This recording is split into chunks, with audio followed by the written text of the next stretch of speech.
When failure hits, motivation often disappears, but it doesn't have to. In today's Thrive in 5, I'll show you how to reframe your failures so they reignite your drive, sharpen your focus, and actually fuel your next level of success. You are listening to the Thrive in 5 podcast with Cindy Gordon. This is your daily dose of productivity, motivation, and success strategies. I am here to turn your big dreams into actionable goals, one step at a time.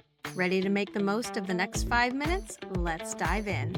So let's talk about failure not as something to fear, but as a tool to fuel your next win. We all face setbacks. Maybe something you launched didn't land, a goal took longer than expected, or you fell off track and started to feel like giving up. But failure doesn't have to be the end of your motivation. In fact, when you reframe it, failure can become the exact spark that you need to get you back on track. So here's how to make that mindset shift. First, you're going to shift the language. It's not failure, it's feedback. What if you replaced the word failure with information? That launch didn't convert? Feedback. That routine didn't stick? Feedback. The mindset removes the shame and replaces it with curiosity. Ask yourself, what is this teaching me? What would I do differently next time? The second thing is you need to zoom out to be able to zoom forward. Sometimes we get locked into a moment where we forget the bigger picture. So zoom out and ask yourself, where was I 6 months ago? And how is this challenge preparing me for something greater? Progress isn't always obvious when you're in the middle of it, but it's always there. The third thing is you're going to attach failure to growth and not identity.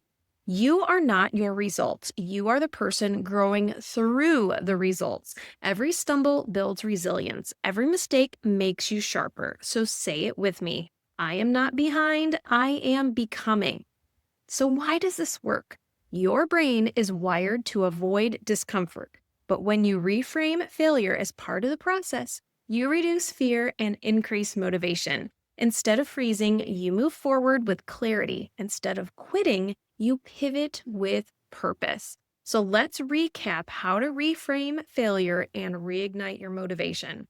You're going to change your language, view failure as a feedback. You're going to zoom out and reflect on long-term progress.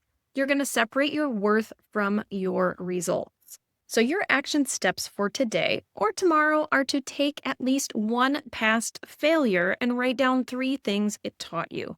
Identify how that experience has helped you grow and use the mantra, when doubt creeps in, this didn't stop me, it shaped me. Your failures aren't detours, they're data. So if you let them, they will point you directly towards your next breakthrough. Thanks for tuning in to the Thrive in 5 podcast. If you found value in today's episode, I'd love for you to leave a review. It helps more listeners discover the show. And don't forget to subscribe so you never miss a dose of productivity, motivation, and success tips. And hey, share this episode with a friend that could use a little extra inspiration. Until next time, keep thriving, and remember, you've got this.